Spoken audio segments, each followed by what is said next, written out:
रामायण। मैं काल हूं। देवताओं की योजना के अनुसार श्री हरि विष्णु महारानी कौशल्या के गर्भ में पलने लगे, परंतु धरती लोक में श्री विष्णु अकेले नहीं आए। उनके साथ सुमित्रा के गर्भ में शेषनाग, कैकेयी के गर्भ में विष्णु का शंख और चक्र भी आए। जैसे जैसे बच्चों के जन्म का समय पास आता जा रहा था, अयोध्या के राजमहल में खुशियों की वर्षा हो रही थी। महाराजा दशरथ दिन रात राजमहल में बच्चों की किलकारियों की कल्पना में डूबे रहते थे। माता कौशल्या को स्वप्न में भी यही लगता था कि साक्षात श्री विष्णु उनके पुत्र के रूप में उनसे बातें कर रहे हैं।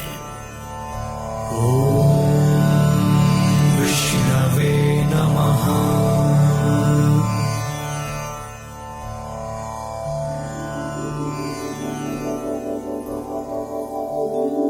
मैं आ रहा हूं माते, आपके पुत्र के रूप में मैं आ रहा हूं। मैं भी जाने कब से तुम्हारी राह देख रही हूँ पुत्र, शीघ्र आओ।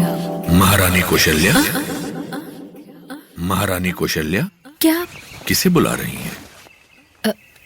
कुछ सोच रही हैं आप? क्या आपको नींद नहीं आ रही है? हाँ, शायद मैं स्वप्न ही देख रही थी महाराज। ऐसा लगा जैसे सुंदर सलोने श्री हरि बालक रूप में मुझे पुकार रहे हैं। अवश्य आपका स्वप्न सच होने वाला है कौशल्या, सच। जाने क्यों हमें तो लगता है अयोध्या का राजमहल प्रभु की लीला भूमि बनने जा रहा है।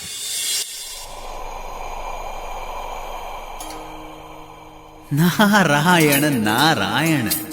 प्रणाम स्वीकार करें परमपिता। बड़े प्रसन्न हो पुत्र नारद। कोई विशेष सूचना है?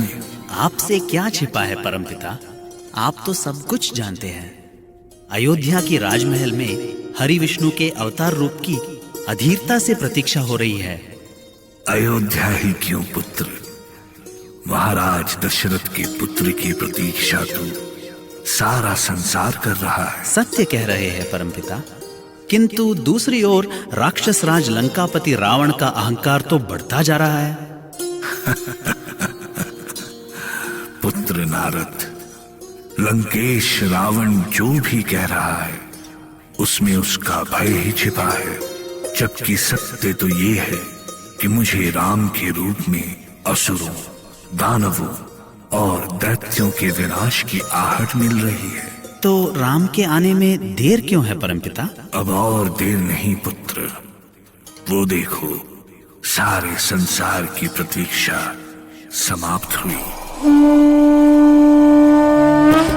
भय प्रकट कृपाला दीन दयाला कौशल्या हितकारी, हर्षित महतारी मुनि मन हरि अद्भुत रूप विचारी, लोचन अभिरामा तनु घन श्याम निज अयुध भुज चारी, भूषण बनमल नयन विशाला शोभा सिंधु खरारी, शोभा सिंधु खरारी।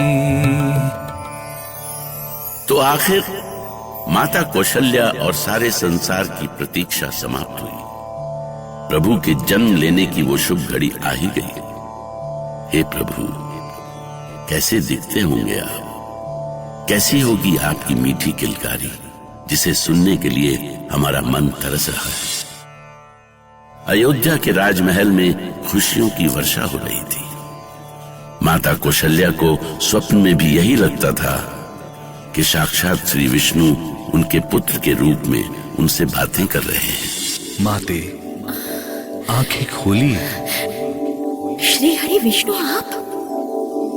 मुझे तो विश्वास ही नहीं हो रहा है कि आप साक्षात मेरे सामने खड़े हैं। विश्वास कीजिए माता, मैं आपके पुत्र के रूप में अवतार लेने के लिए आया हूँ। मैं धन्य हुई प्रभु, मैं धन्य हुई, किंतु मेरी एक विनती है, कृपा करके आप इस विराट रूप को त्याग कर बालक रूप में मेरे पास आए, जिससे मैं आपको अपनी गोद में खिला सकूं। अब तो मैं भी आपका बालक हूँ माँ।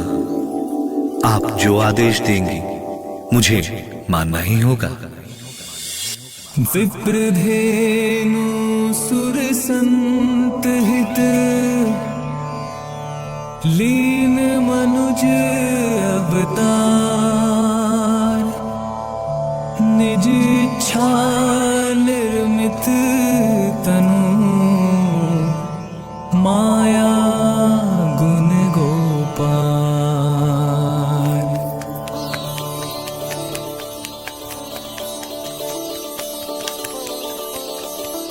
महाराज महाराज क्या सूचना है दासी? महाराज की जय हो। महारानी कौशल्या को पुत्र रत्न की प्राप्ति हुई है महाराज। अहो भाग्य मेरे। दासी, प्रथम सूचना के लिए तुम्हारा यह पुरस्कार। महाराज, ये चढ़ाऊ हार? हार क्या, इस सूचना के लिए तो अयोध्या का राजकोष भी कम है दासी। महाराज महाराज, महारानी कैकेयी को पुत्र रत्न की प्राप्ति हुई है। महाराज महाराज, महारानी सुमित्रा 2 पुत्रों की माँ बनी है। हे ईश्वर, इतनी खुशी तो मेरे मन में ही नहीं समाती। सुमंत, अयोध्या का राजकोष खोल दिया जाए, सबको मुंह मांगा दान दिया जाए, उत्सव की तैयारियां की जाए।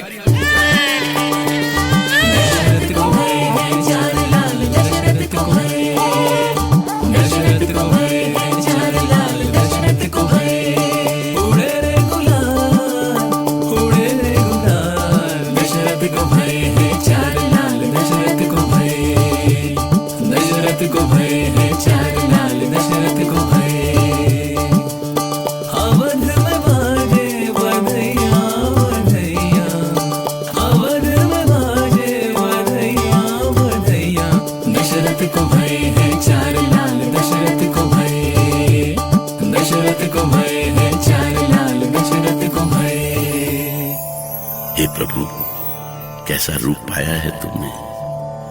तुम्हें जिसने देखा धन्य हो गया। आज मां कौशल्या ही नहीं, तीनों लोगों को पंख लग गए। खुशियां संभले नहीं संभलती। राम